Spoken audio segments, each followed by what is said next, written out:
Olá, bem-vindos ao canal Galileu. Eu sou o Emerson e hoje nós vamos falar sobre a nova fase dos X-Men nos quadrinhos.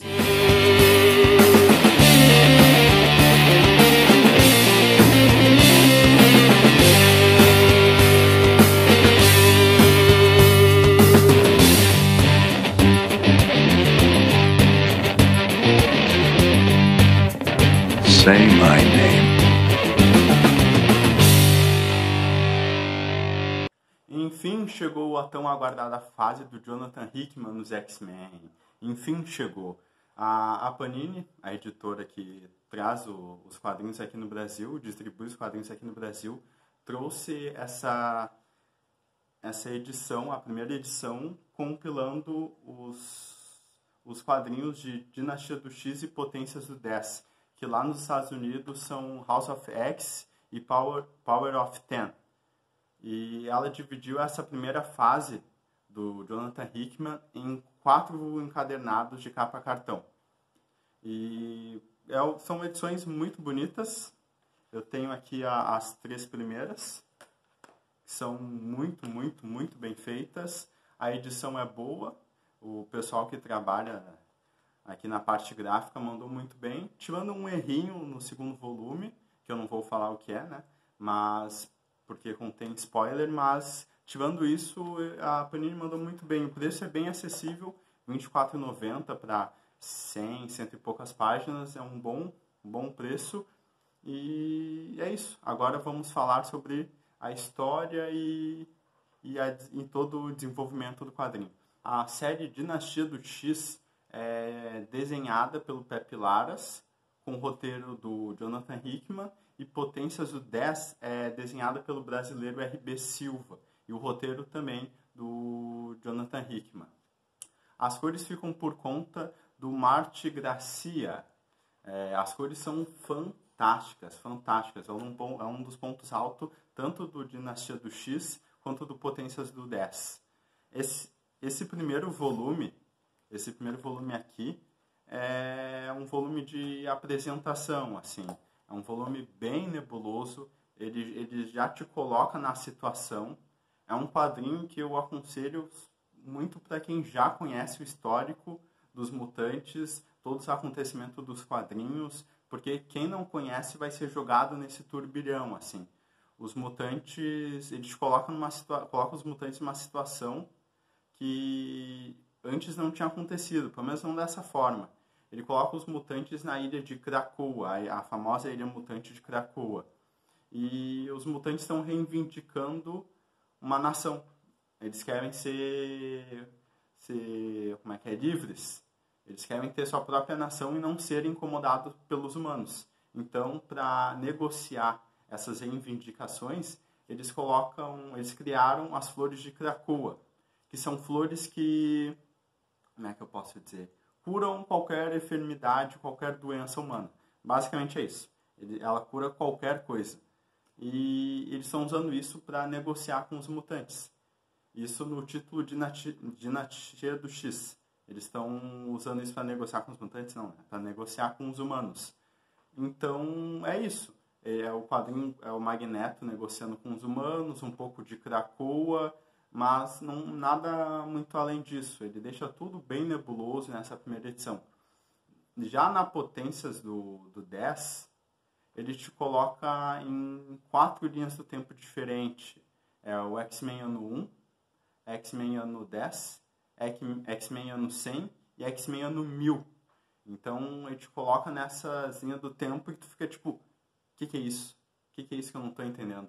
E é fantástico, assim. Na primeira parte, a gente tem uma antiga conhecida dos mutantes e dos leitores, a Moira, e só que é na linha do tempo do X-Men ano 1. O professor Xavier não conhece ela. O professor Xavier tá até andando. E nessa linha do tempo, como ele não conhece ela, ele mostra o primeiro encontro entre eles. Pelo menos é isso que o professor achava. Só que no diálogo entre os dois, dá a entender que a Moira conhece o professor Xavier. Então ela pede para ele ler a mente dele. Ler a mente dela, no caso. Né? lê a mente dela e ela lê e o professor Xavier tem uma cara de assustado. Até vou pegar aqui para vocês verem que eu estou falando, que é a página que o Jonathan Hickman disse que é a página mais importante do universo Marvel. E eu tenho que... Não sei se é a página mais importante do universo Marvel, mas da história dos mutantes, provavelmente. E a gente vai saber mais disso na segunda edição. Nas outras linhas do tempo, ele mostra a situação dos mutantes. No ano 10, em Krakoa. No ano 100, os mutantes são quase todos extintos pelos humanos, né? Uma inteligência artificial tomou conta dos humanos, matou quase todos os mutantes. E a gente vê os mutantes tentando sobreviver. Eles estão morando no sol. Tem vários infográficos durante essa edição, durante todas as edições, que contam um pouco da história, mostram para que cada planta de Krakoa funciona, o sistema político e regional de Krakoa. Então, nesses infográficos, essas histórias vão te situando no todo. Isso é muito interessante, principalmente no Potências do X, no Potências do 10, que daí tu consegue entender um pouquinho melhor. Ainda assim é meio nebuloso, mas tu consegue entender um pouco melhor. E na linha do tempo do X-Men ano 1000, tu já não tem mutante nenhum. Pelo menos essa impressão que eu tive assim, nessa primeira edição. Não tem mutante nenhum. Isso é bem interessante, a gente deixa essa pulga, como isso aconteceu. E agora a gente vai para a segunda edição, que é essa daqui. Também a mesma equipe criativa, e que estão mandando muito. E aqui ele mostra porque aquela página da Moira e do professor Xavier é tão importante. Então eu vou... Quem veio até aqui agora e não leu o quadrinho, eu sugiro que pare, porque agora eu vou falar um pouco mais aprofundado da história e dar alguns spoilers, né? Alguns não, mas um eu vou dar. E então, se você não leu o quadrinho, eu sugiro que saia, vá, compre, depois volte para terminar de ver o vídeo. Então, se você já leu ou não se importa de tomar spoiler, então fique. Aqui ele mostra o porquê daquele diálogo ser tão importante, que é uma revelação. A Moira é uma mutante. A Moira é uma mutante. Ele mostra várias vidas dela. A primeira vida dela, né? A primeira vida dela. E daí ela morrendo, tendo filhos e tal, ela morre. Depois mostra ela criança, bebê, ela já consciente da vida anterior. Então, o poder da Moira, a mutação da Moira é a reencarnação. Ela volta para viver a mesma vida. É quase um loop temporal. Entendeu? Pelo menos foi essa a impressão que eu tive. É quase um loop temporal. E na segunda vida dela, ela cria a vacina dos mutantes. Então, os mutantes são extintos por causa da vacina dela. Eles não são extintos, né? Não tem uma matança, mas eles são extintos por causa disso. E daí acontecem uns acontecimentos, a Moira morre, mas antes disso ela descobre que tem 11 vidas para tentar salvar os mutantes. Então, as linhas do tempo que a gente viu na Potências do 10, na edição passada, são as outras vidas dela, são as vidas que ela viveu. Tudo que a gente viu até agora nos X-Men, durante toda a história dos mutantes, foram vidas dela. Então, ao longo do quadrinho, ele vai mostrando tudo que nessas 11 vidas, que não chega às 11, acho que chega a 9, 10 vidas, ele vai mostrando todos os acontecimentos. Genosha, a Fênix Negra, X-Men versus Vingadores, todos esses acontecimentos em várias vidas dela, ela tentando solucionar a extinção mutante de várias formas, mas sem êxito nenhum.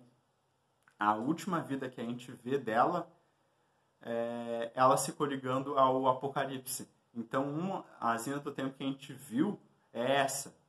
Com o Apocalipse, é essa linha do tempo que a gente viu no Potência do 10. Essa linha do tempo com o Apocalipse, que ela se junta com ele, vai para a guerra, para a guerrilha.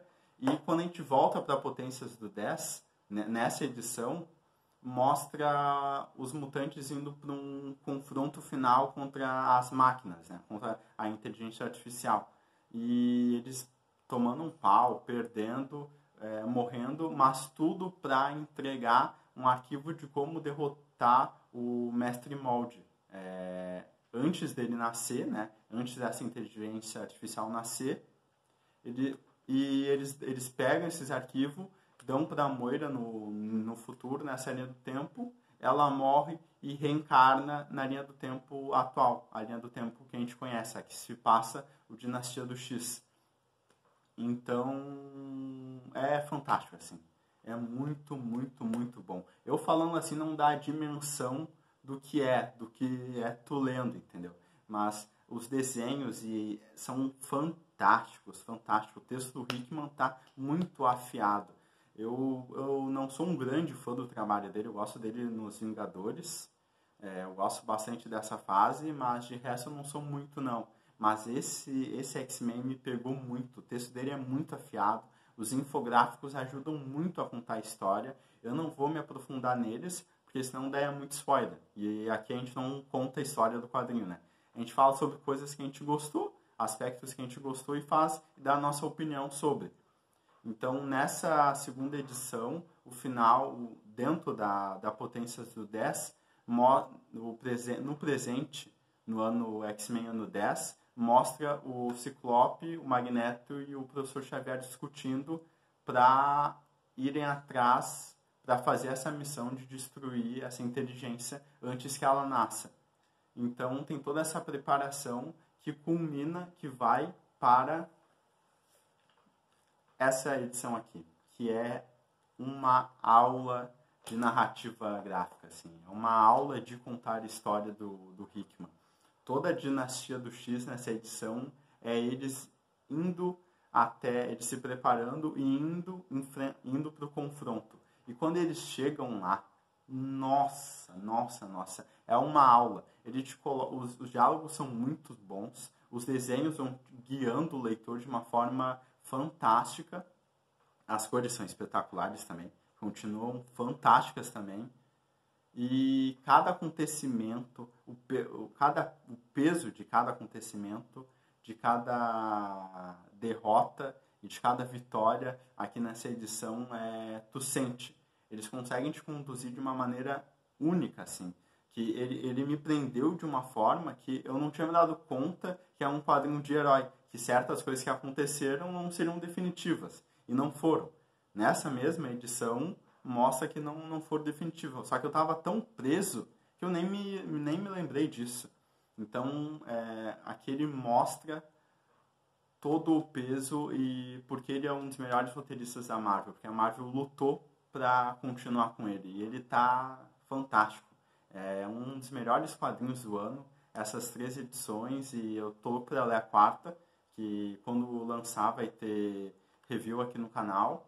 E é fantástico, fantástico. Essas 3 edições valem muito, muito, muito a pena. É um dos melhores quadrinhos de super-herói que você vai ler esse ano. Uma das melhores ficções que você vai ler esse ano. Sci-fi. É muito, muito boa. Muito, muito boa. Se você não leu, eu sugiro que você leia. E se você leu, comenta o que você achou aqui nos comentários para nós. Dá o seu like. Não esquece de deixar o seu like. Se inscreva no canal. E até a próxima. Até o próximo review.